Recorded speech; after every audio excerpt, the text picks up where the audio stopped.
Fala aí, galera, tudo bom? Então, dando continuidade ao ciclo de debates da On Stage, com colaboração da Olga e também do HR Studios aqui, ó, fazendo até merchanzinho aqui do Flávio, né? Flávio, obviamente, se você é fã da HR, pode, ó, merchanzinho do Flávio Pascarilo aqui, esse também se chama Henrique, também pode comprar, que é a mesma coisa. E hoje a gente está com uma lenda aqui do rock nacional, né? Uma lenda aí que tem história, inclusive veio com um advogado, porque muitas das coisas pode fazer prova contra ele. Isso é fato.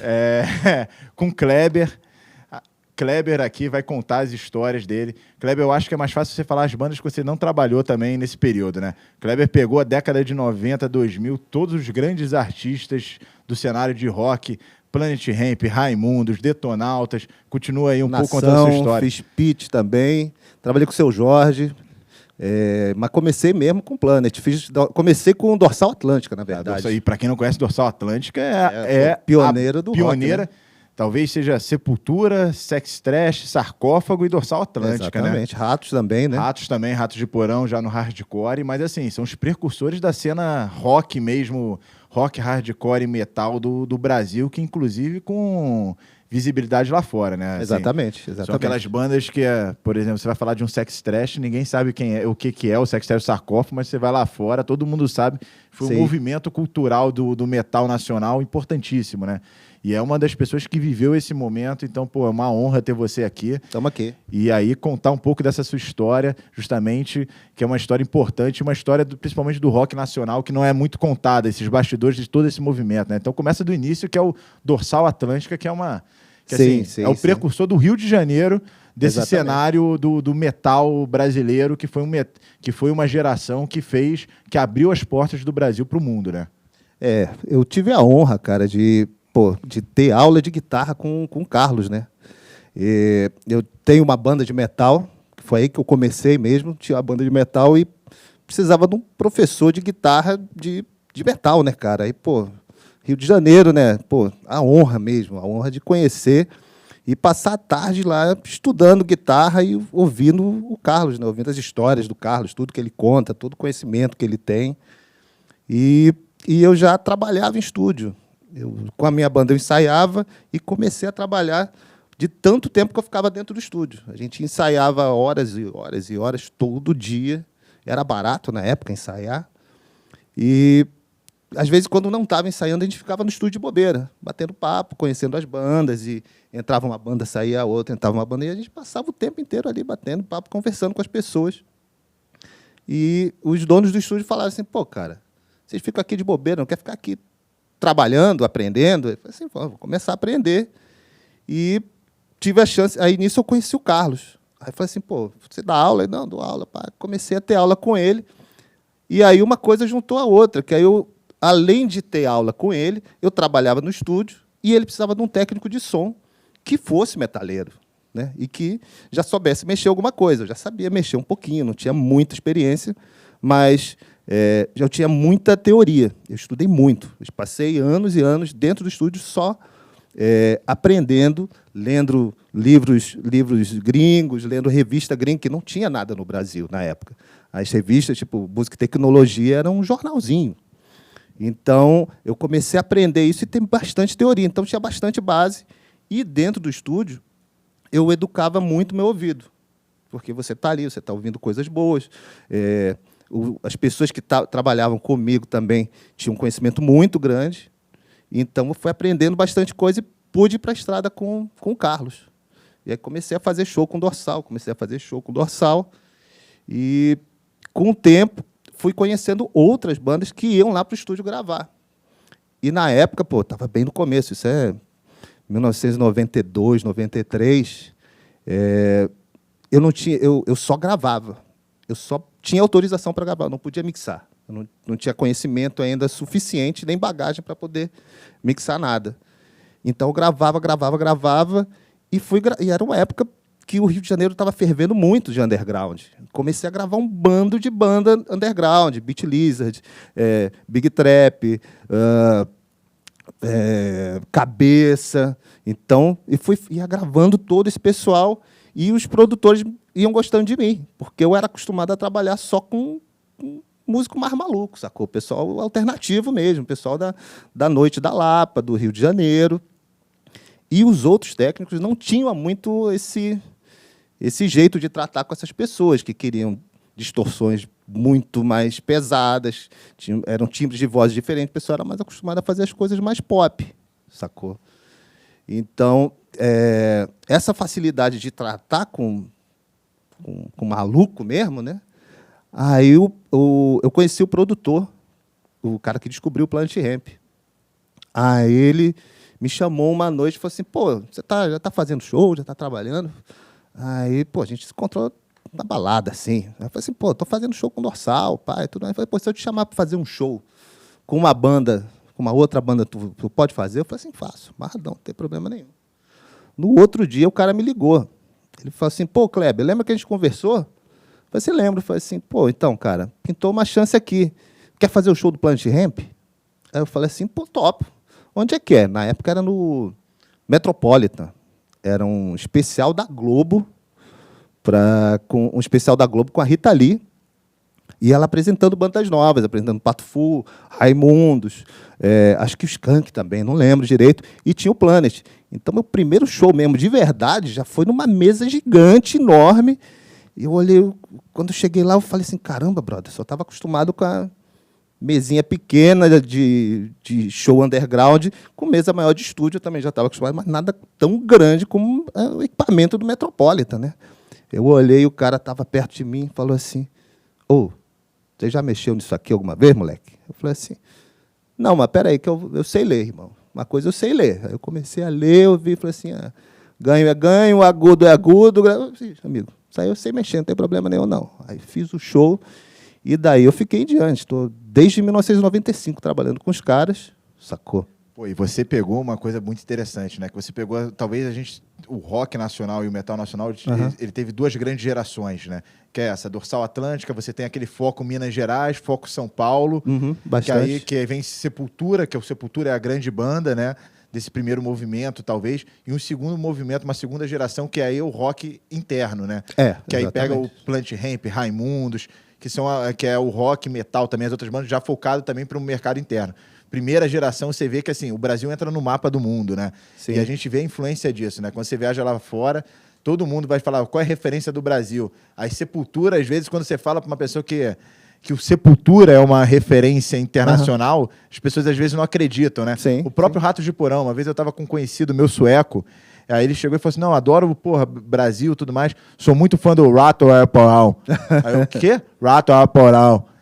Aí, na hora que ele começou a escrever Ratos de Porão, aí tu vê que, assim, tem o que é essa influência. Sim. E aí depois você tem um segundo momento, que aí você ganha primeiro lá fora, e depois você tem o Brasil, né, como foco, que aí você vem Raimundos, que foi uma época, realmente, você trabalhou com todo esse pessoal, né? Então, conta a sua história no Planet Hemp, né? Você era da época que era preso dia sim, dia não, né? De vez em quando, eu costumo falar que eu nunca fui à delegacia a passeio, eu sempre fui a trabalho, e algumas vezes eu fui a trabalho mesmo. Mas nessa época mesmo que você falou, as multinacionais estavam olhando o mercado, tinha muita banda. E era o cenário que era assim, redemocratização, o Brasil ainda redemocratizando, então exatamente. Aquele meio termo. Muito. E aí você vê justamente essas bandas chegando também, sendo uma quebra de paradigma. E o Planet Hemp é um movimento cultural, querendo ou não, importantíssimo dessa época, que mostra justamente uma ruptura já de uma sociedade democratizada, que é uma liberdade de expressão, né? E foi um momento justamente isso. Você viveu tudo isso, né? Você presenciou isso, como que são essas turnês. Por isso que eu brinquei, era a época que realmente você era preso dia sim, dia não. Né?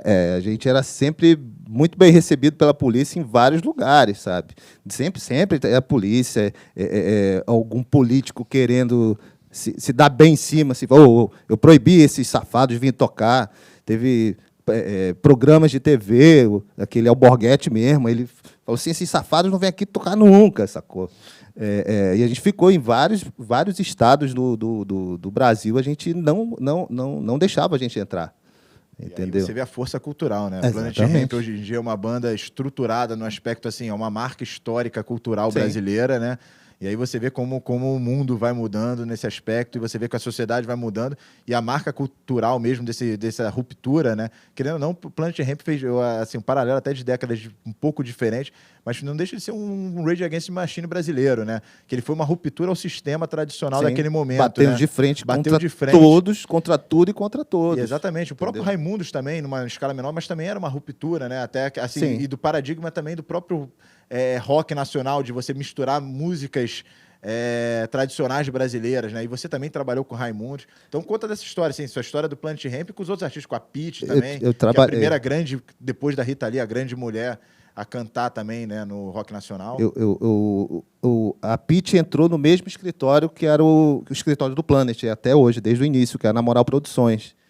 Então, logo quando ele entrou, um empresário me chamou. Falou assim, eu preciso de alguém para botar essa banda para funcionar. Alguém que entenda de rock e bote isso aqui para funcionar, que eu quero estourar isso daqui. Aí eu falei assim, preciso que você faça agora o Planet e a Pitty também. E aí eu conheci ela, comecei a estudar, fui ouvindo tudo que eles tinham gravado, o material todo, e eu entrei bem no iniciozinho, quando ela veio para o Rio de Janeiro. Aí fui para o estúdio, começamos a viajar.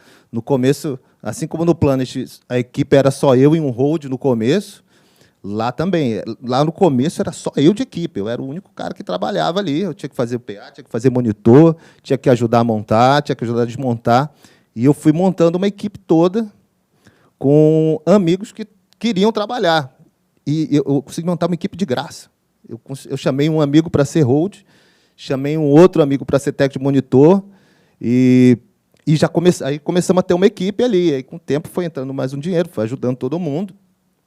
E aí fomos andando, fazendo sucesso. E aí, no meio disso, eu fui chamado para o Detonautas.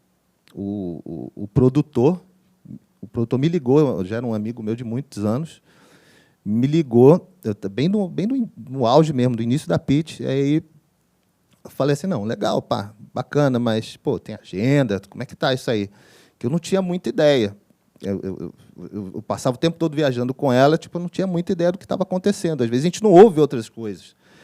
Aí ele falou assim, não, a gente tem uma agenda, sim. E aí o próprio Tico me falou comigo no telefone. Ele perguntou assim, pô, você que fez o show do Planet no Canecão em 1990 ou alguma coisa. Eu falei assim, cara, desde 95 até agora, 2001, tudo que aconteceu foi eu que fiz. No Brasil e fora do Brasil. Aí ele, não, então eu quero você trabalhando comigo. Aí eu entrei. Eu costumo falar que eu fiquei muito tempo em poucos lugares. No Planet, enfim, eu estou desde 95. No Detonautas eu fiquei 9 anos viajando direto. E a gente fazia muito show. Entrei bem no início, quando eles estavam estourando mesmo. Antes de propaganda da Coca-Cola, era Malhação, era MTV, direto. A MTV ajudava muito, né? Essa geração de bandas de rock. A MTV foi muito fundamental nisso. E aí eu comecei a viajar com eles direto. Cheguei a ficar 45 dias fora de casa, vivendo dentro do ônibus. O ônibus, às vezes, a gente fazia show quinta, sexta, sábado, domingo. Quando chegava assim, não, segunda a gente vai voltar para casa, o empresário ligava e falava assim, olha, não, vocês não vão voltar mais segunda-feira, não. Vocês vão para um hotel em São Paulo, que terça-feira de noite já tem show, não vale a pena, vocês já vão ficar aí. Já emendando um show em cima do outro, e vai na rua e compra roupa, e vai em loja para lavar roupa, e liga para a mulher, liga para a família. Eu falei assim, irmão, a gente não vai voltar agora, não tem como. E realmente a gente via mais tempo dentro de ônibus e hotel do que em casa mesmo. Não vi minha filha crescer, não vi o tempo passar. Foi impressionante mesmo. E agora, até entrando na parte técnica mesmo, assim, você é produtor trabalha com som mesmo Eu trabalho com áudio. Com áudio ali. E aí, assim, você pegou essa evolução histórica também. Você tinha umas casas tradicionais aqui do Rio de Janeiro, por exemplo, o Canecão, né? Que tinha uma estrutura, mas pegou todas as realidades. Pegou uma realidade de década de 90 e essas bandas estourando no Brasil inteiro, tocando em tudo que era lugar do Brasil, que até não sabe nem pronunciar o direito onde você estava. Sim. Então, assim, como você vê essa evolução que você teve de som, de casa de som, de equipamentos? Porque era uma época que as coisas de fora não chegavam com a mesma facilidade. Hoje em dia tem essa mudança aí de equipamentos, a gente tem mais coisa importada vindo, né? E aí como você vê essa mudança, como é essa evolução do seu trabalho durante esse período? Porque você pega realmente uma época que era quase que artesanal, entre aspas, o som, tudo isso sendo feito nas casas, e hoje em dia que você já tem uma profissionalização mesmo dos melhores equipamentos nessas casas maiores, os melhores equipamentos gringos, os melhores equipamentos, inclusive da indústria nacional, sendo feitos que estão a pau com equipamento estrangeiro. Então, na sua atividade, como você começa efetivamente, como era aquela realidade, como é a realidade hoje em dia? O que acontece é o seguinte, como eu trabalho em estúdio, gravando, mixando, na estrada, eu trabalho fazendo PA, trabalho fazendo monitor, então eu vi exatamente essa evolução dentro e fora. Por exemplo, quando eu comecei a trabalhar dentro de estúdio, eu comecei a trabalhar com máquinas de rolo. Eu vi o final do rolo, vi o começo das máquinas de Haddad, começo da gravação digital, depois a parte toda de computador, em Pro Tools. Então, vi todo esse desenvolvimento, e da mesma forma que eu vi na estrada. Quando eu comecei a trabalhar com Planet, em 95, a gente ia passar som, eram 6 horas.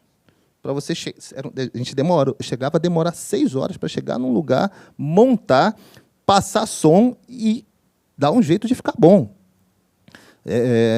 Em 96, eu me lembro que em 96 a gente foi para fazer um show em Amsterdã, com o Planet, num evento chamado Cannabis Cup, que é a Copa Mundial da Maconha.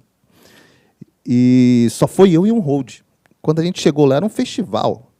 E o responsável do palco veio falar com a gente e falou assim, olha, vocês têm 1 hora para montar, passar o som e desmontar. Eu falei, cara, impossível, cara. A gente não faz isso no Brasil, não tem como. Se a gente, uma equipe completa no Brasil, não faz, como é que vai fazer aqui?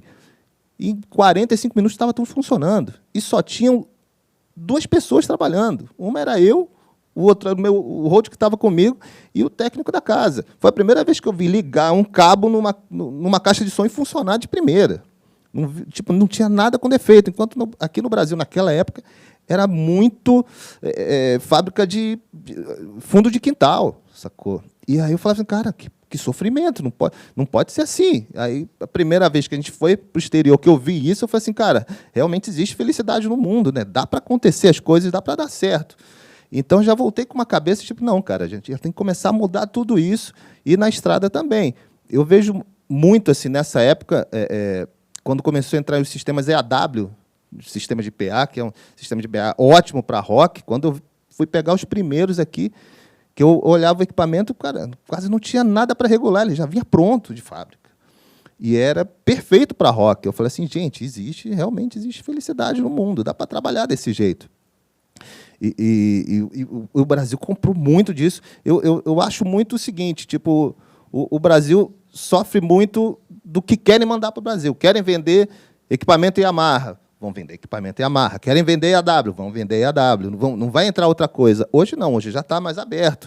Hoje dá para trazer mais equipamento, não agora, com o mercado do jeito que está, mas se tornou muito mais fácil. As empresas, tem as empresas que são gigantes, tem as empresas de médio porte, né? Tem as de pequeno que conseguem atender muito bem.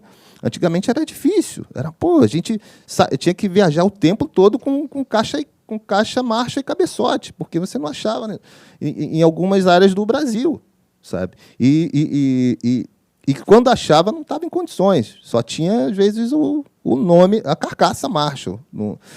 No equipamento não era de verdade. E hoje é muito mais fácil, sabe? Hoje tem empresas que ajudam, que têm equipamentos e fornecem isso muito mais facilmente, mas antigamente era muito difícil. Era a coisa mais normal, microfones nacionais de péssima qualidade. Hoje tem microfones nacionais de boa qualidade, amplificadores nacionais de boa qualidade também, mas antigamente era muito difícil, a gente sofria muito com isso, porque como sempre são sons muito extremos, e era uma época que os shows eram muito lotados, eram muito cheios, eu sempre trabalhei com grandes multidões, então, e músicos muito exigentes. músicos sempre muito exigentes. Pô, eu trabalhei com o pessoal do Nação Zumbi, eles já levavam equipamento, eles tinham um estúdio montado em Recife, entendeu? São músicos geniais, então o cara não vai tocar no equipamento que está com mau contato, que a caixa não está funcionando, que o amplificador de baixo não está direito e que o microfone sem fio está fugindo frequência. Os caras querem um padrão de qualidade alto. E a gente é contratado para isso. Eu fui começar a aprender a filtrar todo esse equipamento. Eu comecei a fazer pré-produção para não me aborrecer depois. Senão, eu estava com a corda no pescoço. Falei assim, pô, mas como é que a gente chega num lugar que tem um Marshall desse, você chega e deixa a gente tocar? Entendeu? Então, comecei... A gente nem tinha quem fizesse essa pré-produção para a gente. Eu comecei a fazer por conta própria. E os escritórios que eu trabalhei entendiam isso. Eu passava para o artista e falava assim, olha só, não dá para ficar viajando desse jeito. O neguinho só liga para a gente e fala assim, vocês vão para tal estado. E aí chegava lá, não tinha equipamento, a gente manda uma lista de 8, 9, 14 páginas. Quando eu sempre, nos lugares que eu chego para trabalhar, eu vejo logo tudo que tem. Muitas vezes eu tenho que mudar tudo que eles já estão usando antigamente. Às vezes eu já cheguei para trabalhar com um artista que eram 2, 3 folhas de papel. E o cara fazia show para multidões. Agora, em 2017, eu entrei para a equipe do Whindersson Nunes, que na época, o maior youtuber e humorista do Brasil. Eu falei assim, deixa eu ver a lista de equipamento. A lista de equipamento estava escrito assim, uma mesa de som e um microfone sem fio. Eu falei assim, que é isso, gente? O cara se apresenta aí para 20 mil pessoas e não tem nada específico. Eu falei assim, não, espera aí que eu vou resolver isso. Na hora eu já fiz uma lista enorme, mandei para o escritório e falei assim, é assim para trabalhar, senão não tem como, senão sempre vai dar problema. Com bandas eu já fiz, por exemplo, festivais, festivais que tem CPM, Pitch mesmo, Planet, D2, tudo isso, com 20, 30 mil pessoas. Mas, às vezes, é um festival de uma noite inteira. Com o Whindersson, eu fiz uma apresentação de uma noite com mais de 20 mil pessoas. Então, você tem que lutar e preservar muito o máximo de equipamento que você precisa. Não é pedir demais, mas é pedir o que é o ideal para você. Entendeu? Para não dar problema na apresentação do teu artista, sabe? Então, eu sempre briguei muito por isso. Eu sempre estudei muito por causa disso. Eu sempre quis saber tudo o que acontece dentro de um PA, de um sistema de montagem. Trabalho em empresa também, já trabalhei em empresa grande, empresa média, empresa pequena, para poder ver e poder conversar. Que, às vezes, a gente, assim, chegou o técnico de artista tal. Às vezes, os caras da empresa até te olham meio atravessado, sabe? E aí, quando você chega e fala assim, pô, irmão, também trabalho em empresa, irmão, também carrego caixa preta aqui, puxa um cabo, não tem esse caô, não. Aí o cara, não, pô, isso aí já é dos nossos. Você já ganha as pessoas, sabe? E aí você já começa a ser bem atendido na hora. E é exatamente isso. Às vezes as pessoas não têm a noção do valor que é todos esses detalhes dentro de uma produção de som, de tudo estar perfeito, porque uma coisa não funcionar no momento, você estraga toda aquela experiência daquele momento das pessoas que estão ali, do artista, de todo mundo. Então, é o que as pessoas não veem, o que está no palco, que é o que faz aquela experiência acontecer, né? E aí realmente é muito importante essa parte técnica, não é uma parte que qualquer um consegue fazer. Então, assim, você obviamente, como eu acho que grande parte dos produtores do mercado musical década de 90, começa por conta própria. Autodidata, tendo que correr atrás. Hoje em dia, vamos supor, eu quero trabalhar com isso. O que você indicaria para quem quer começar com isso, trabalhar como técnico de som, conhecer som, qual o passo a passo? Porque são realidades diferentes, o mundo mudou. Mudou muito para melhor nessa parte também, você falou muito bem isso. Você já tem acesso a equipamentos que você não tinha na época, você tem acessos a estruturas que você não tinha. Então, assim, se uma pessoa hoje em dia quer trabalhar como técnico de som, que é uma parte que é talvez a mais importante dentro de um evento para acontecer, porque se qualquer coisa, se corta um som, e todo mundo sabe disso. No momento que se cai o áudio no meio do show, estragou o show naquele momento. A banda já não é mais a mesma tocando, o público já não é mais o mesmo, você perde toda aquela a magia o daquele entretenimento evento, do momento. do momento. Então, tem que estar tudo fluindo. Então, para uma pessoa que quer começar agora, qual você indica que seria o passo a passo para uma pessoa agora começar nesse caminho? Olha, hoje, como eu disse, diferente da minha época, hoje tem cursos, tem escolas, já tem universidade já para isso. E tem muita informação, tem livros, tem revistas, tem a internet, é claro que é sempre bom filtrar muito bem o que tem na internet. E aí você consegue estudar, cara. E ouvir muita música, ouvir muito estilo e ver, de repente, o que dá um passinho de cada vez, não dá tentar dar um passo maior que a sua perna, sabe? Que é exatamente isso, você ter ideia do que você não sabe. Isso é importante. O que você sabe, beleza, você tem que ter aquilo ali agarrado com você e levar aquilo junto, levar aquele conhecimento. Eu só tive segurança mesmo de ir para a estrada quando eu falei assim, cara, eu já estudei bastante, eu acho que de agora em diante eu preciso ir para a rua, sacou? Aqui dentro eu já não... Eu vou aprender outras coisas, mas para a estrada mesmo é isso. E assim, o principal talvez seja a lógica de você ser músico. O músico no aspecto assim, ter ouvido musical. Porque ajuda. Tu acha que ajuda ou é imprescindível? Acho que ajuda muito. Imprescindível não é. Eu não acho imprescindível ser músico ou ser um bom músico. Ou ter o ouvido musical também. Por isso que tem uma diferença também. Né? É por isso que eu digo de escutar muita coisa. Eu falava muito para os meus alunos que era... eu cheguei a ter 150 alunos de áudio. Então, eu falava assim, cara, vocês têm que tomar cuidado muito com o que vocês escutam e como vocês escutam. Aí eu falava assim, deixa eu ver teu fone de ouvido aí. Aí eu pedi, cara, isso foi uma porcaria, sabe? Não precisa, você não precisa ter muito dinheiro para comprar um fone bom, mas não adianta você passar a maior parte do seu dia ouvindo música num fone ruim ou numas caixas de som ruim. Isso ajuda muito, que é isso, inconscientemente isso já entra na tua cabeça.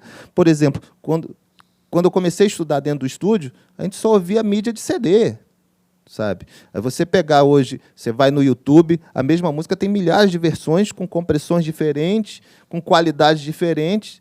Então, é difícil você achar o que é o certo mesmo. E aí você ter algo onde você tem uma base e se fundamentar nisso. Aí que você cria, aí você começa a ter uma segurança no que você está ouvindo, você sabe o que buscar. Que às vezes você chega num lugar, várias vezes a gente leva CDs para poder alinhar um sistema de som numa casa de show, num local aberto. Então a gente leva músicas que a gente já conhece. Eu sei como o grave disso vai soar, eu sei como esse agudo vai soar, eu sei como essas caixas de som vão funcionar dentro desse ambiente.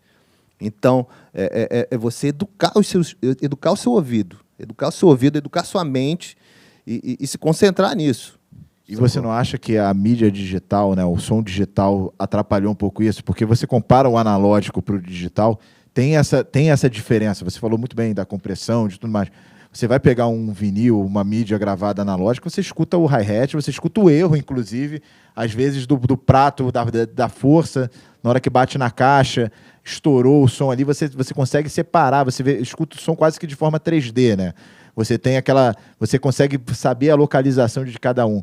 A mídia digital, né, o som digital, né, é uma coisa mais reta, né? Você acha que isso, de certo modo, atrapalhou também nessa formação de você formar um ouvido para quem vai trabalhar com isso? Porque no ao vivo é diferente, o ao vivo é o analógico. Então, assim, você treinar o ouvido, como é a forma de treinar? Porque eu digo isso de geração cada vez mais de Spotify, os streams, para você conseguir rodar, você tem que cada vez diminuir a qualidade. E aí você fica com aquele som cada vez mais reto, né? E aquele som, entre aspas, perfeito, mas você não tem uma profundidade sonora, né? E aí você acha que tem que escutar muita coisa analógica, pegar aquelas coisas antigas que foram gravadas no estilo antigo, porque é ali que você treina o seu ouvido para entender o que é um ao vivo? Não necessariamente. Que não me crucifiquem, mas essa época do vinil, os cassetes, tipo, sim, tem vários vinis que são sensacionais, mas não dá para se basear nisso. Logo, o grande boom da gravação digital aconteceu porque o CD ele consegue você consegue colocar dentro da música, no CD, um espectro de tudo que o ouvido humano consegue captar. Então, você consegue ter todas as frequências ali. Por isso é mais limpo, por isso você ouve, você tem a sensação de ouvir melhor, de ouvir as coisas com mais clareza. Você tem muito mais agudo num CD do que num vinil, muito mais grave num CD do que num vinil. É exatamente você poder colocar todo esse espectro do áudio digital ali. E, com o tempo, a qualidade da conversão do analógico para o digital foi melhorando. Então, cada vez os CDs foram soando melhor, deixando tudo mais confortável. E com isso, hoje mesmo, antigamente as mesas de sons eram todas analógicas. Hoje elas são digitais. Então, você também consegue ter um espectro maior de áudio nisso. Isso é que facilita. E com isso, as caixas de som tiveram que... não, agora as caixas de som têm que ter mais agudo, tem que ter mais grave, tem que ter um mais médio, porque antes não adiantava, porque as mesas de som não geravam isso. Os próprios instrumentos não geravam, os próprios equipamentos de guitarra não geravam todo esse campo harmônico. Então, se tornou mais fácil até mesmo por questão das gravações digitais, de plataformas digitais como o Pro Tools, por exemplo, que você consegue cada vez mais deixar a sua mixagem perfeita. Às vezes você para de mixar porque você ou desistiu, chega, ou então você chegou numa perfeição. Você chegou num ponto e falou assim, é isso, a música está perfeita, não tem mais nada que mexer. E você consegue isso por causa das automações que você tem todos nas plataformas digitais. Você consegue acertar. Eu falo muito para o artista que eu estou produzindo. Falo assim, cara, se você precisar depois, eu subo apenas uma sílaba da palavra que você cantou. Eu corto uma notinha de guitarra que você tocou errado. Enquanto antigamente, sim, havia mesas de som com automações, mas muitas coisas iam passando... não, ficou um pouquinho mais alto, mas deixa, não tem problema nenhum, não. Então, não havia todo esse perfeccionismo. E aí, nisso, às vezes, algumas coisas que não são nem tão perfeitas soem romântico. Não, legal, é bom esse tipo de erro, de interpretação. Hoje, não. Hoje, a concorrência é muito grande, até porque tem muito mais gente gerando material, às vezes nem sempre de qualidade, né? Mas essa busca da perfeição fez isso. E até mesmo nas consoles digitais, elas te proporcionam isso. Eu trabalho com mesa da DigiDesign, então eu tenho os mesmos plugins e equipamentos que eu tenho dentro do estúdio. Então, isso, quando deu esse primeiro boom de mesa digital, eu falei assim, pô, estou tranquilo, eu já trabalho com mesa digital há muito tempo. Muitos profissionais morriam de medo de meter a mão numa mesa digital. Uma vez, um dono de empresa de som me ligou e falou assim, pô, qual mesa digital você mexe? Eu falei assim, todas. Pode trazer qualquer uma que eu sei mexer. Se eu não souber, pode deixar que eu dou um jeito de estudar e aprender. Teve mesa que eu aprendi a mexer horas antes de começar a fazer o programa de TV. Então, enquanto tem gente que tem medo de... Agora já virou essa geração, mas havia muito técnico, mais da antiga, que não quero mesa digital, só quero mesa analógica. Aí sempre tem aquela desculpa, não, porque eu quero tal som, quero isso. Sim, tem muito equipamento de som que, por equipamento ser analógico, ele gera um outro som, outro conforto. Mas é como eu disse, é todo um sistema montado para isso. Não só a mesa, os sistemas, o alinhamento, a parte o crossover todo o sistema, as caixas de som são montadas para isso. Eu fiz um show em 2019 em Nova York, que o equipamento era todo analógico. Tudo era analógico. Eu falei assim, gente, há décadas que eu não chego num local onde tudo é analógico, uma mesa de som enorme, Midas, um PA gigantesco, todos os efeitos você tinha que meter a mão, ligar, rodar botão. Eu cheguei lá, o técnico da casa falou assim, você sabe mexer nisso daqui? Eu falei assim para o cara, eu aprendi a trabalhar há mais de 20 anos atrás com isso daqui, pode ficar tranquilo. Aí o cara, então tudo bem. Aí me deixou. Ele falou assim, não, pois é, porque aqui chegam os técnicos de agora, eles não sabem mexer em processadores analógicos, não sabem, até em processadores digitais que são de REC, que não estão dentro da mesa ou não estão dentro do computador, já não sabem mais mexer. E hoje em dia você acha que acabou aquela fronteira do estúdio e ao vivo, que tinha até então, quem trabalhava na parte de estúdio era uma equipe, era uma produção à parte, e hoje em dia e o ao vivo era uma outra produção. Hoje em dia, o produtor sonoro ele atua nessas duas áreas, até porque ele vai ter a visão dos dois lados, ele vai conseguir saber como vai soar no estúdio e como ele vai reproduzir aquilo no ao vivo. Você acha que essa dobradinha é extremamente válida, é importante? Ela foi se fazendo presente. Ela foi se fazendo presente. Por exemplo, eu mesmo, sem querer, eu entrei nisso. Porque eu começava a gravar os discos, e aí, quando não, eu via como ele era feito, eu estudava. Eu pegava um CD, eu ficava ouvindo, aprendendo. O próprio CD dos Cães Ladram, do Planet, eu participei da gravação, eu trabalhei com o Mário Caldato dentro do estúdio, e eu fui contratado pelo Planet só para ficar vendo o cara trabalhar. E foi um mês maravilhoso, eu vendo o cara mexer com todo aquele equipamento. Eu falei assim, cara, aí depois me deu a ficha, caiu a ficha de que eu vou ter que ir para a estrada e ter que reproduzir tudo que esse cara fez, só que em 1h30 de apresentação e sem um intervalo, porque o cara mixava uma música por dia, com toda a calma do mundo. Eu agora vou ter que fazer isso, e ele foi comigo num show no Canecão. Ele estava no Brasil na época. Ele foi comigo no show do Canecão, e eu falei assim, cara, eu vou tentar reproduzir o máximo que eu puder, sabe? Aí depois ele veio falar comigo, me elogiou, foi até do caramba. A gente se fala até hoje, fiquei amigo do cara, sacou? Mó honra. Mas eu comecei a ter que fazer isso. E isso é importante, não é todo técnico que gosta de que está no estúdio que quer ir para a estrada. E nem todo técnico de estrada quer ir para estúdio. Eu conheço algumas pessoas de estrada que não têm ideia de como é trabalhar dentro do estúdio. Assim como eu tenho vários que sabem, comprovo, já trouxe aqui muitos amigos meus para poder trabalhar comigo, que eu confio neles. Entendeu? Então, isso é importante. É muito importante? Sim, é muito importante, mas não é 100% necessário. Para a banda dá muita segurança, isso eu tenho certeza. Sabe? Eu mesmo faço muito isso. Sempre, quando eu vou trabalhar com alguém, algum artista novo, eu tento buscar tudo de material que essa pessoa tem para poder entender, saber, falar assim, é isso mesmo que você quer? Você quer que as coisas soem desse jeito? Quer que tenha isso de efeito? Ou quer que não tenha nada de efeito? Eu comecei a trabalhar com uma banda ano passado, que eu fui ouvir, aí cada música tinha uma versão de um jeito.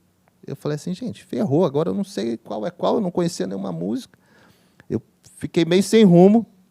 Aí, quando eu fui apresentado e me mostraram tudo, eles falaram assim, não, cara, a gente está numa nova fase agora, faz o que você achar melhor. Eu falei assim, pô, rapaz, eu gosto de botar efeito, vocês gostam de delay? Eu falei assim, a gente adora delay. Eu falei assim, então beleza, deixa comigo que isso está garantido, você pode ter certeza.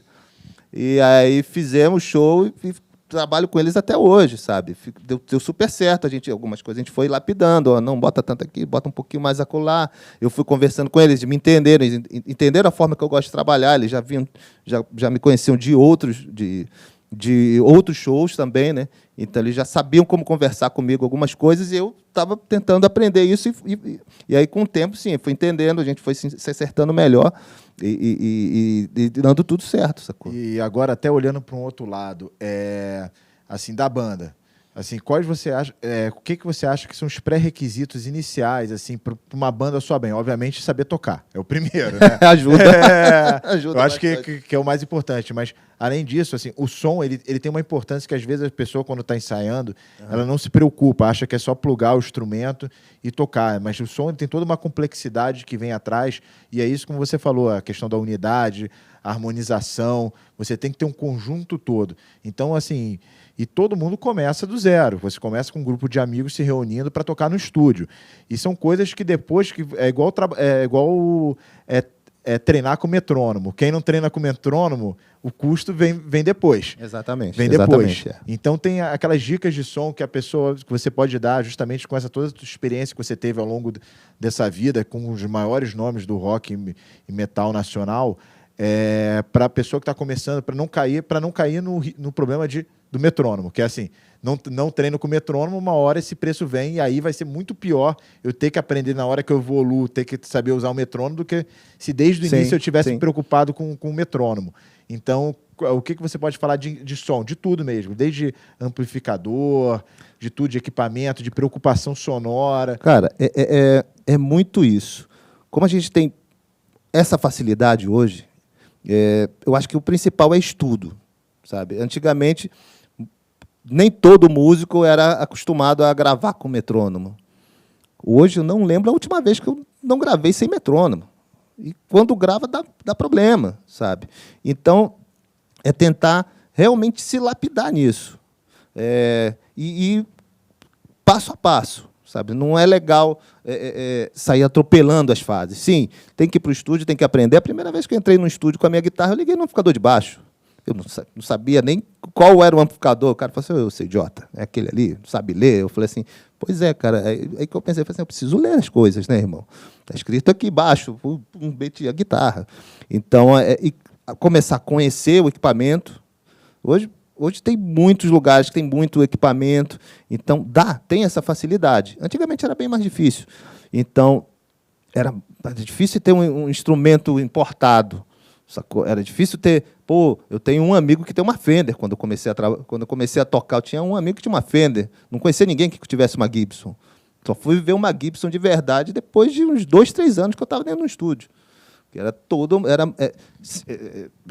Não entrava tão facilmente, era muito caro, e tinha muito também equipamento brasileiro que era bem mais em conta. Então, as pessoas compravam muito isso. Então, acho que hoje tem essa facilidade, sim, e estudar, cara, estudar isso, estudar com metrônomo, ter aula de música.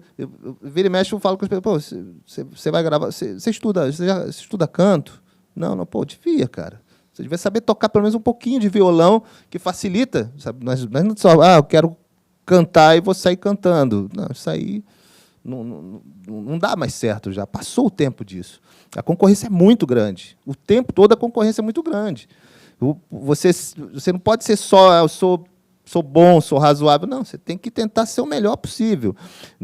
Eu costumo falar, às vezes, com banda que eu trabalho, que eu produzo dentro de estúdio, eu não quero o melhor baterista do mundo para tocar essa música. Eu quero o melhor baterista dessa banda para tocar essa música. Senão, eu só ia usar um baterista, só ia usar um guitarrista, um baixista para trabalhar em tudo. Então, eu preciso que ele seja o melhor para aquele estilo. Melhor para o rock, melhor para o alternativo, melhor para o thrash, melhor para o death. Então, é execução disso. E, às vezes, quando você trabalha, quando você tem uma banda que é só de um estilo, eu acho que é mais fácil também você se disciplinar de... Não, vou me focar em tocar rock, vou ver os timbres daquela época, eu quero uma coisa mais 70, vou me especializar nisso, vou ouvir, vou aprender, saber como é que eles tiravam esse som.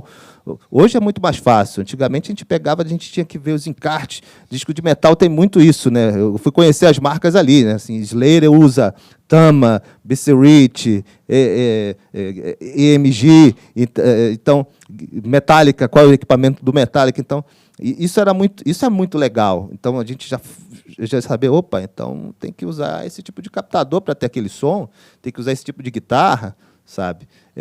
Isso facilitou muito para mim. Eu fui começar a entender as coisas. Então, assim, uma coisa que você agora percebe que o mercado atual exige uma profissionalização prévia, né? Que você vê um movimento... Você tem que aprender algumas coisas. Você vê até o próprio movimento do rock anos 90, né? A profissionalização acontece ao mesmo tempo que a banda vai estourando. Exatamente. Porque era uma banda que tocava bem, tinha músicas boas, tinha qualidade, e aí acontecia... E aí, no meio do caminho, ela tinha que correr atrás desse período, né? Sim. De se profissionalizar, de correr atrás, de entender mais musicalmente, entender mais a resultados parte técnica. Melhores, exatamente. Agora você acha que o mercado já muda completamente. Agora você já tem que chegar sabendo, quebrando tudo. Então, aqui, o espaço que você pegou da década de 90, hoje a realidade é completamente diferente, artisticamente. Você pega... são discos bons, por exemplo, o Usuário do Planet Hemp, mas não se compara a timbragem com dos Cães, assim como o primeiro do Nação Zumbi, da Animal Caos, que são músicas maravilhosas, sacou? Você pega o segundo, o Afro Ciberdelia, o primeiro show que eu fiz com Nação Zumbi, eu fiquei em choque. O primeiro show que eu fui fazer, o empresário ficou do meu lado da mesa de som, quando começou, era tão impactante, eu falei assim, eu só fui me mexer na mesa no meio da segunda música. Eu olhei para o empresário estava em choque. Assim, eu falei, cara, que absurdo. Mas é exatamente isso. Eles buscaram a sonoridade toda do segundo, que já é uma qualidade superior. Não das qualidades, não das músicas, mas de como foi gravado, como foi mixada. A execução era boa, mas tipo, às vezes não tinham todas as ferramentas necessárias. Que não necessariamente é um amadurecimento artístico, mas Exatamente. sonoro, né? Sonoro, exatamente. No segundo, você vê muita evolução. Eu costumo falar muitas vezes assim, primeiro CD, primeiro disco de banda, às vezes assim, o cara tem que fazer, que é para se livrar de todas aquela música que ele fez no começo quando conheceu fulano, para depois, no segundo CD, o cara, não, agora sim, agora eu já amadureci, agora eu sei como é que é gravar, eu sei como é trabalhar com um produtor, ou trabalhar sem um produtor, ou trabalhar com um produtor que não entende nada, ou trabalhar com um produtor que se esforçou, aí ele já vai com uma outra cabeça para dentro do estúdio, entendeu? E talvez isso seja, você que acompanhou também essas bandas lá fora, você vê que lá fora isso já é uma coisa histórica, né? Você vai pegar, às vezes, uns moleques de 17, 16 anos, eles já são profissionais musicalmente. Sim. Às vezes até assusta, né? Porque você vê que assim, o nível de profissionalismo parece que desde criança ele já é treinado para ser artista, né? Para ser músico, né? Que tem a diferença também de artista e músico, né?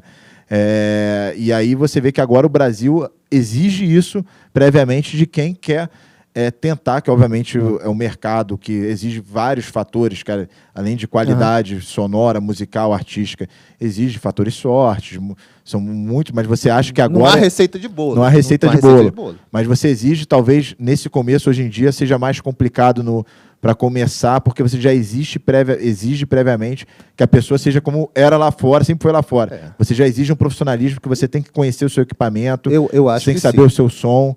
Eu acho que sim. Agora, eu me lembro uma vez, eu fiz estava trabalhando com o Detonautas num festival da Rádio Mix em São Paulo.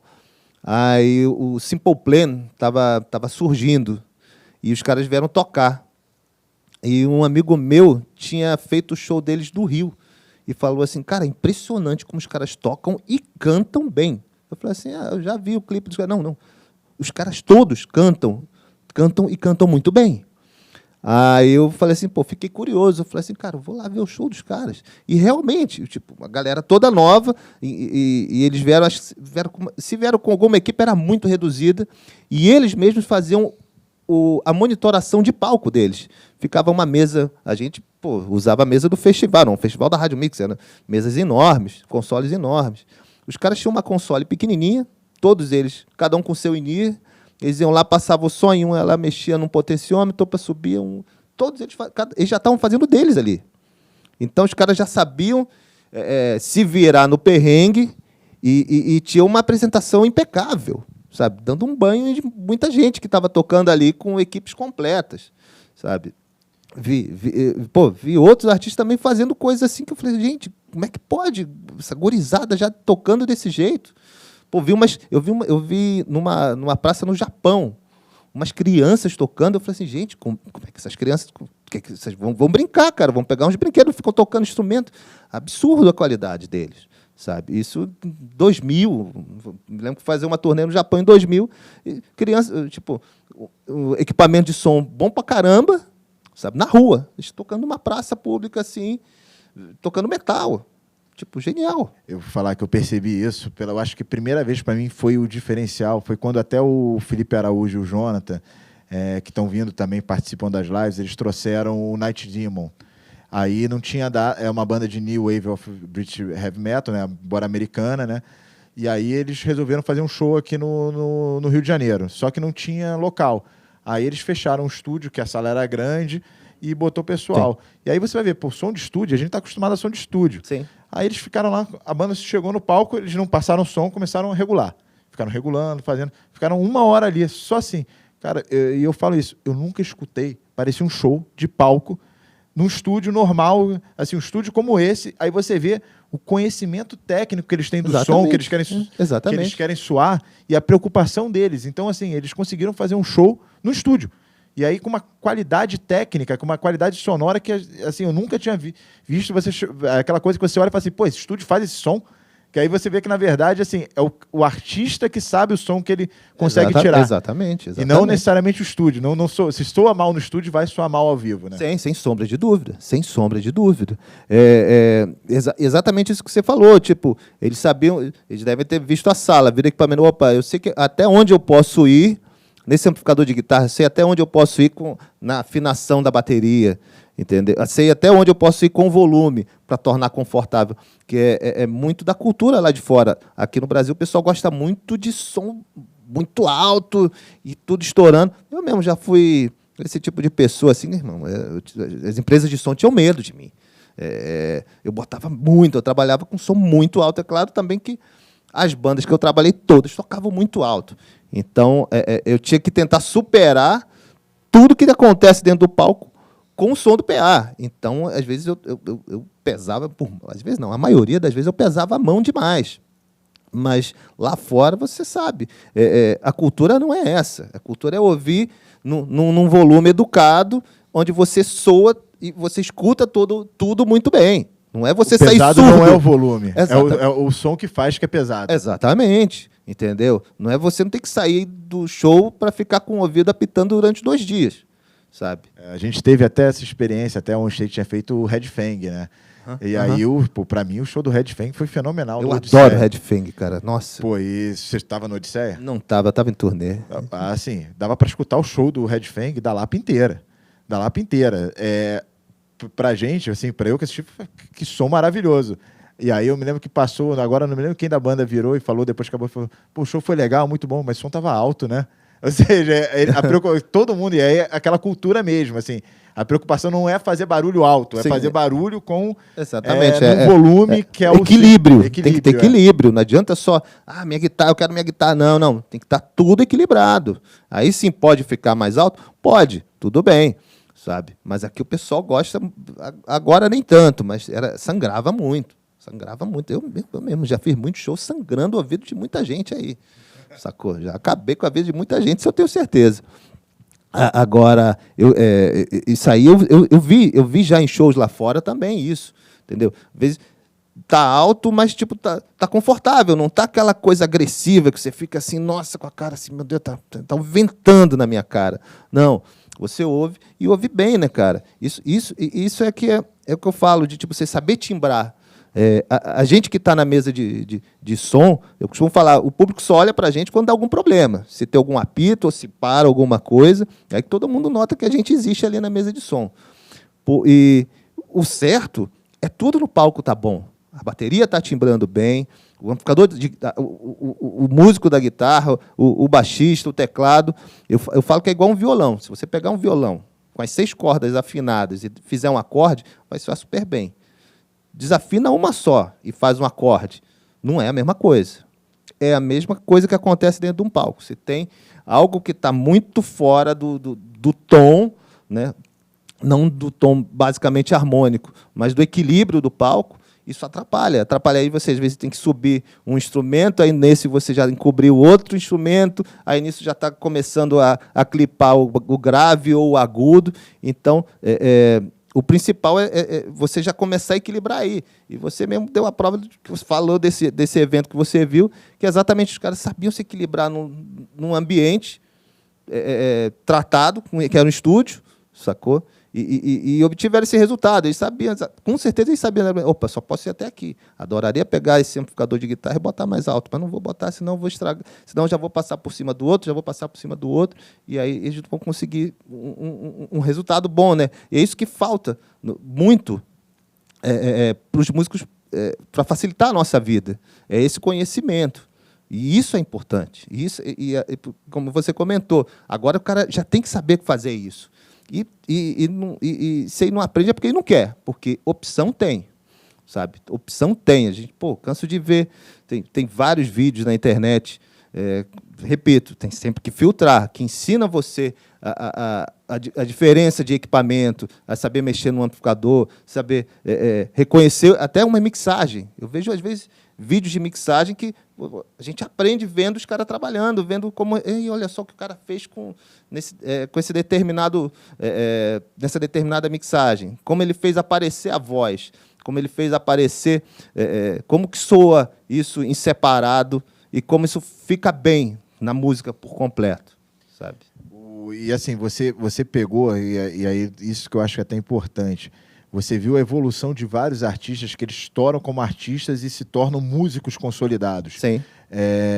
Então, por exemplo, o próprio Leone, que também participa das nossas lives, ele trabalhou muito tempo com o Lulu Santos. Aí ele uma vez conversando, ele falou assim, o Lulu Santos era incrível nesse aspecto. Ele tá tocando ao vivo, tá pulando, tá falando com o pessoal, mas ele tá o tempo todo prestando atenção em todo mundo que tá ali no palco, Sim, sabendo tudo o que tá acontecendo, né? E aí, essa evolução musical mesmo do artista, que o artista é o que tem a capacidade de criativa, né? De gerar isso. De gerar, assim, é um processo de criação. A arte sempre vai ser um processo de criação, né? E o músico não, é uma coisa mais técnica, né? Uma coisa assim, saber o som, saber a harmonia, é quase que uma matemática, né? Dentro dessa parte artística. E aí você pegou essa evolução, assim, você viu como você até disse, assim, você tem o Nação Zumbi, você tem o Planet Hemp, a Pitty, eles são artistas no primeiro álbum, músicos, mas depois eles têm uma evolução que eles ganham hoje em dia uma dimensão musical, que eles são músicos incontestáveis, de conhecimento. Sim.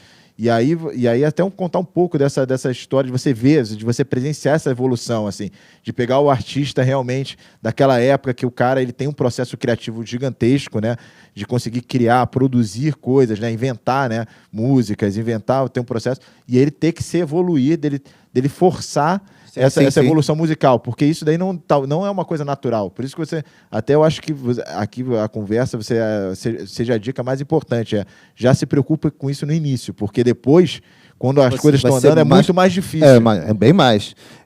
Isso mesmo que você falou, eu vi no Seu Jorge. Eu gravei o primeiro CD do Seu Jorge em 2001, mas eu conheci ele muito antes. Ele fazia participação, eu conheci ele antes do Farofa Carioca. Ele fazendo participação com uma banda de rock que eu estava gravando. Depois eu vi ele no Farofa. O Seu Jorge viajou, trabalhou, ele tocou no Planet, ele foi percussionista do Planet Hemp. Tinha uma época que eram 9 na banda. E o Seu Jorge cantava um pouquinho, mas como backing e participação. Não era nem como participação cantando solo, mas ele fazia uns backings e tocava percussão. No Planet tem que avisar o que é o backing vocal, né? Exatamente, não era só fazendo os back. Aí durante as turnês, durante as vezes, ele falou assim, quero gravar meu disco, cara, quero gravar meu disco. E na época, a gente tinha montado um estúdio do Planet Hemp, né? A gente montou um estúdio que era a Casa do Caralho, o nome do estúdio. E era até o marketing do local, que era, você quer gravar, vai para a Casa do Caralho. E aí o que acontecia? A gente gravou o Planet, gravou o CD, o mais recente, né, que foi a Invasão do Sagaz, Homem Fumaça lá. E aí o Seu Jorge ia ser o segundo artista que a gente ia gravar. Aí, beleza. Meu irmão, exatamente isso que você falou. Ele gravou um disco genial. Foi até também o Mário Caldato que mixou, isso em 2001. E eram todas as vertentes do samba que ele queria fazer. E era o samba rock, era o samba de raiz, era o samba com elemento eletrônico. Cada música era uma forma de samba que existia. E ele queria colocar isso. Eu trabalhei a gente trabalhava 18 horas por dia. Eu fiz toda a gravação. Era impressionante ver como ele desenvolveu. Ele ajudava a fazer os arranjos de metal. Ele mostrava como ele queria a bateria. Não, eu quero a bateria soando desse jeito. Não quero. Eu me lembro que eu fui microfonar a bateria, eu botei os melhores microfones que tinham no estúdio. Uma das músicas, né? Aí o baterista chegou, ele chegou, tocou, o Seu Jorge ouviu e falou assim, não, cara, mas não é esse som que eu quero. Eu falei assim, mas Seu Jorge, esse som a gente usou ontem, estava perfeito. Ele falou assim, foi ontem, hoje eu quero outro. Eu falei assim, tá, mas o que que... Aí, eu tinha posto... Cara, eu botei o melhor kit de microfone para tirar o melhor som. Ele falou assim, mas não é esse som que eu quero aquele som mais velho, mais Jorge Ben, da antiga, sabe? Por sorte, eu já conhecia tudo isso. Aí eu falei assim, eu sei o que você quer. Comecei a pegar uns microfones mais simples, coloquei na bateria, ele falou assim, é isso aí que eu quero. Aí muda a afinação, aí mudou a afinação, ele falou assim, agora está no lugar que eu quero. Entendeu? Isso aí, É exatamente isso que você está colocando, sacou? Ele saber desenvolver, e isso, claro que, amigo, demorou anos, né? Mas não foi de uma hora para outra. E é estudando, e ouvindo música. A gente fala estudar, mas é estudar música mesmo. É passar o tempo inteiro ouvindo, separando o que você acha que é legal. Mas entendeu? talvez essa preocupação inicial, e falou do seu Jorge talvez seja uma das poucas pessoas que podem falar que tem um elogio do David Bowie falando que ele tocou melhor as músicas do próprio David Bowie do que... Então, assim, poucas pessoas na Terra pode tirar esse tipo de onda, né? Mas, assim, então, é aquela coisa que você está falando. Talvez essa preocupação inicial que... E eu, já tive banda, já fui baterista. Flávio, quando eu era adolescente, Flávio foi meu professor de bateria. Ou seja, conheço o Flávio quando eu tinha espinha na cara.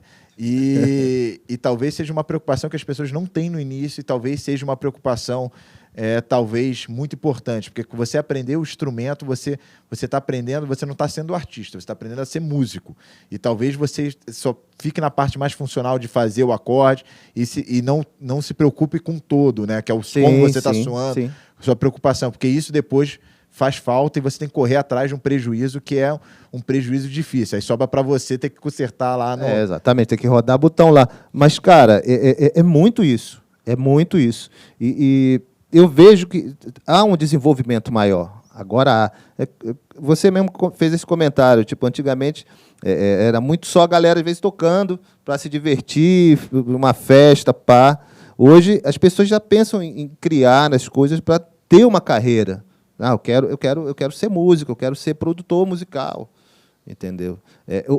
As pessoas já saem do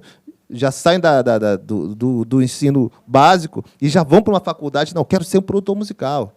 Então, já está acontecendo isso. O Brasil já está dando espaço para isso. E isso é muito bom. Entendeu? Às vezes a pessoa não começa a trabalhar nisso por acaso. Eu comecei a trabalhar por acaso. E você acompanhou a década de 90 para cá lá fora, demorou? Pra caramba. Demais. Demais. Demorou muito para chegar onde você acha que a gente está começando a chegar agora. Com certeza, com certeza. Aconteceu naturalmente. Mas com isso houve uma peneira muito grande. Muita gente boa desistiu antes. Desistiu antes de já conseguir esse primeiro objetivo.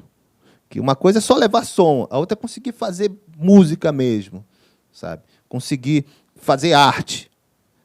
Isso que eu acho importante. Eu vi muita gente, muita banda que ficou no meio do caminho, que tipo, tinham ideias boas, sabe? Tinham ideias geniais, mas às vezes piravam demais e às vezes a incompetência de um ou de outro fazia um projeto, uma banda acabar, amizades acabarem até, sabe? E não conseguir ter um resultado melhor. E assim, agora você com a sua experiência de tudo, né? De vivência artística, o que você acha que é o movimento que está acontecendo atualmente no Brasil, que é um movimento que a gente tinha que ter, o Brasil tinha que ter um olho especial para esse movimento? Porque, por exemplo, você vai ver a Coreia do Sul, K-pop, é uma máquina de fazer dinheiro, porque as pessoas não veem a cultura também como uma importância de gerar emprego, de fazer a economia movimentar, que vai desde turismo a cultura, de você também mostrar a sua cultura para os outros países, você ganhar uma importância. Aí você vê que todos os países lá fora, e você vê essa comparação, né? Ao ponto que você vê os escandinavos vindo para cá ganhando bolsa do Estado, né? E aí, qual o movimento atual que você acha que no Brasil que está acontecendo, que você acha que tem um potencial, que devia ser olhado com atenção, sonoramente é diferencial com tudo? Porque eu vejo isso porque quando a gente estava até com uma banda em São Paulo, gringa, a gente estava passando na Paulista, estava tocando baião. O gringo parou, assim, o guitarrista parou e falou, nunca escutei nada parecido na minha vida. Ou seja, você vê que a gente tem um som, ele ficou um tempão ali parado, escutando, falando, cara, isso é um som novo. E aí a gente vê que a gente perde você falou de perda de oportunidade de pessoas que ficam no caminho. E movimentos culturais, musicais, eles vão acontecendo de forma cíclica, né? Eles vêm, vão, mudam. Então, o que você acha que hoje em dia está acontecendo? Quais são os novos nomes, não só do rock, que você acha que o Brasil que tem que olhar com uma atenção, que tem uma capacidade, que é aquela curva fora da reta?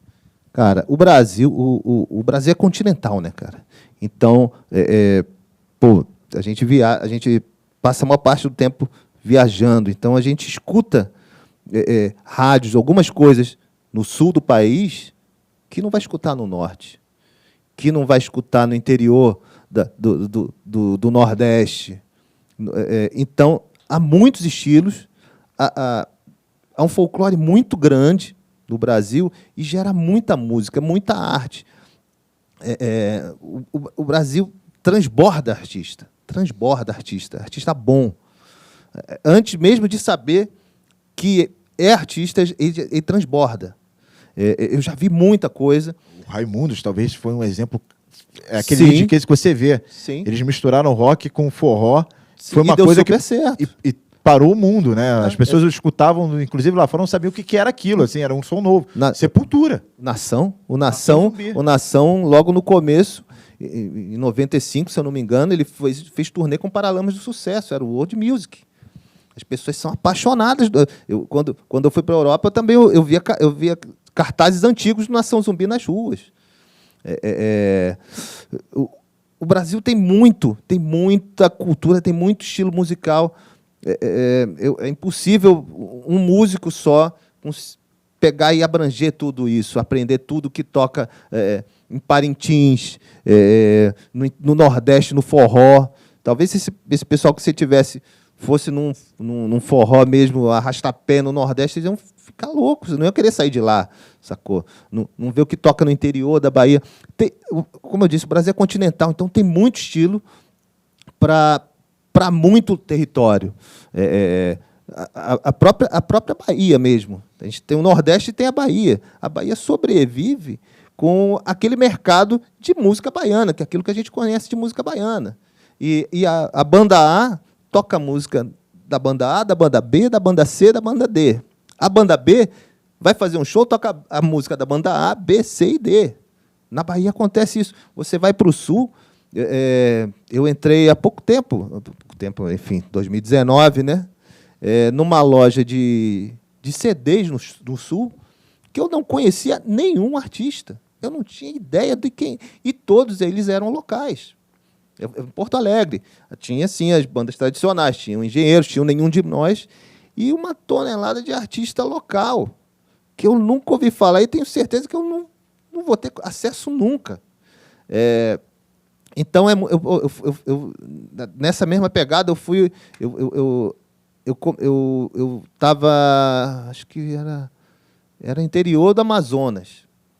Aí eu falei assim, cara, bota a rádio aí, que eu quero ouvir o que está tocando aqui.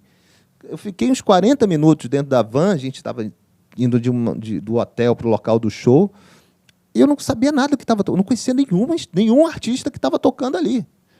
Então, tem muita coisa. O Rio agora, o problema, enfim, além da pandemia, claro, mas tipo, fechou muita coisa, muita casa de show. Não tem mais onde tocar, não tem uns lugarzinhos médio porte para os artistas do Rio de Janeiro tocar. Em São Paulo ainda tem algumas coisas.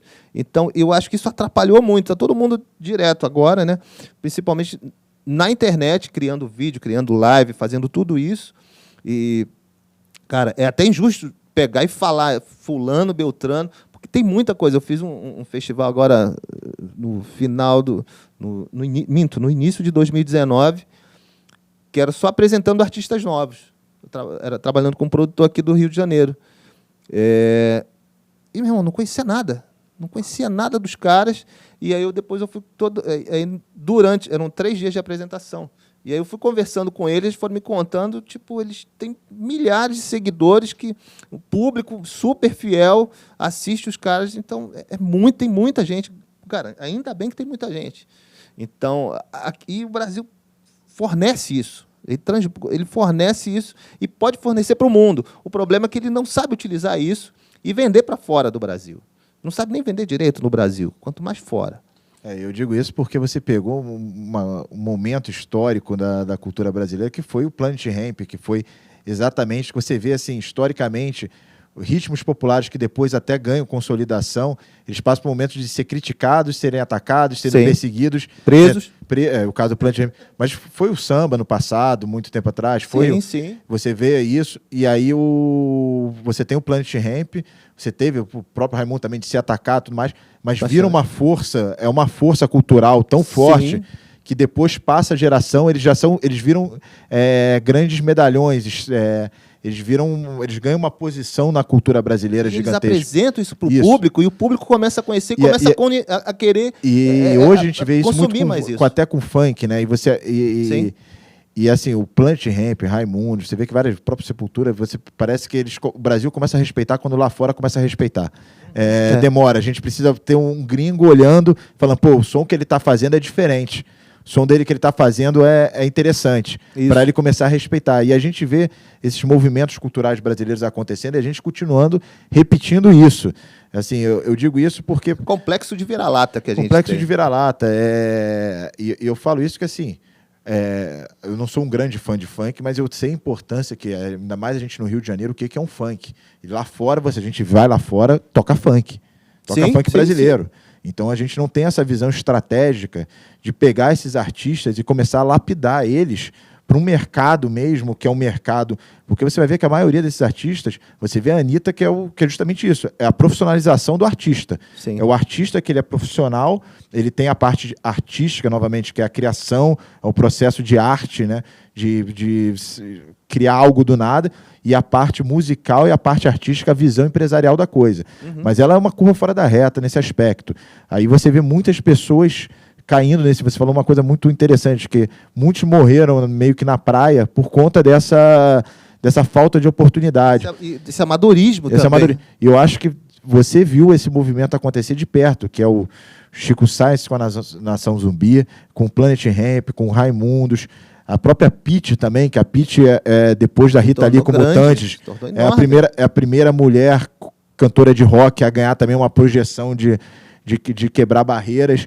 Então você vê eles começando, só ataque, e aí tem que vir algum fator externo, extraterrestre, para chegar de fora e falar, não, respeita esse artista, porque esse artista merece, para aí eles se consolidarem, né? Sim. E aí, até mesmo você explicar mais ou menos como foi esse processo, que até o Planet Hemp eu acho que é o mais... É o caso mais claro. Eles passaram por um processo ali que foi o que talvez o samba passou há 40, 50 anos atrás de perseguição de todos os aspectos, ser criticado, xingado... Sim, bastante. Perseguido mesmo. Perseguido. A própria Nação Zumbi também, pelo fato deles misturarem a musicalidade, também não era uma coisa que agradava. Era o Mangue Beat, né? O Mangue Beat. Isso. Uma fórmula que usa até hoje. Em cima disso, eu vi uma vez num programa de TV, bem quando surgiu o Tati Quebra-Barraco, tocando em boate, tipo, acho que era na Suécia, enquanto aqui é super discriminado e tudo mais. As pessoas lá fora eles consomem muito, eles têm muita curiosidade do nosso mercado. Eles têm muita curiosidade, escutam muita coisa. Isso daí exatamente assim, esse desenvolvimento, hoje ele é mais fácil. Hoje é mais fácil. Não está o ideal, está longe de estar o ideal, porque isso que você citou é um mercado. Tem uma estratégia toda grande em cima disso. Vamos desenvolver esse artista. Oi, artista, você quer estourar no mundo? Você quer ficar famoso de verdade? A gente vai tentar isso aqui. Repito, não tem a fórmula do bolo, mas a gente tem uma estratégia, a gente tem uma equipe, a gente tem profissionais para poder fazer isso. Ela mesmo, do caso da Anitta, ela está fazendo o máximo que pode. Sabe? Não adianta só pegar o Sandy Júnior, botar em cima de um prédio lá nos Estados Unidos, gravar um clipe e pronto, cantou em espanhol e vai estourar. Não é só isso. Mas é exatamente isso que eu acho que assim, agora, pela primeira vez, é a profissionalização de todo aspecto. Você exige a profissionalização de quem está entrando, né? Quem quer isso, né? Sim. E da mesma forma... Senão não há investidor. Quem é que vai investir num maluco que não quer nada? Vai torrar dinheiro? Não vai. Antigamente até às vezes acontecia. Da aposta, né? Exatamente. E também com isso você ganha de reflexo também essa possibilidade de você mostrar o seu trabalho de uma forma maior, né? Claro. Então, assim, para o início é mais difícil, mas também você já apresenta um trabalho mais completo, né? Sim, o mercado ele foi mudando, ele foi se tornar... Hoje em dia você acha que tanto o Brasil quanto lá fora está tudo igual. Ou seja, o cara que quer começar a tocar rock... Lá fora, ele vai começar no Brasil, o caminho está sendo praticamente o mesmo hoje em dia. Cara, eu acho que não é a mesma coisa. Tirando mas as regras... Ele toca em qualquer lugar, aqui é mais difícil. Eu acho que a regra do jogo é a mesma. Entendeu? É que nem futebol. Futebol você joga Você tem que jogar de um jeito no Brasil, do mesmo jeito na Europa. As regras são ou melhor, não é jogar do mesmo jeito. As regras são as mesmas. A questão é a técnica. Como que você já começa a jogar? Entendeu? E Kleber, cara, o papo tá muito bom, pô. Tu tem história beça. Tamo junto. Esse marco, eu falei, essa importância de ser desse movimento cultural, né? Que as pessoas não têm noção da importância que é. Muito que a nossa sociedade hoje é criada por conta desse movimento, dessas pessoas que estavam ali, que fizeram parte dessa cultura. Você foi uma dessas peças e é aquela peça que não aparece, né? Graças a Deus. E aí, pô, é uma honra ter você aqui hoje. Pô, honra toda minha. Brigadaço. E se quiser falar de projetos aí, tudo mais, fica à vontade. Vamos sim, cara. Agora eu estou em parceria com o HR Studio, com o grande Flávio, e a gente está trabalhando direto em live agora, né, cara? Aproveitando esse momento. E está sendo muito bom, estamos trabalhando bem, graças a... Pô, está dando tudo certo. E agora vamos seguir em frente. Muita coisa para a gente esperar ver o que vai acontecer agora nesse mundo doido, né, cara? Que a gente não sabe direito como vai ser. E estamos aí, cara. Vamos então, ó, já viu, ó, quem quiser fazer live aqui com o HR, com o Kleber aí, ó, já viu que o som vai sair bom. Vem com a gente. E obrigado aí todo mundo e vamos continuar depois com mais debates aqui. Valeu.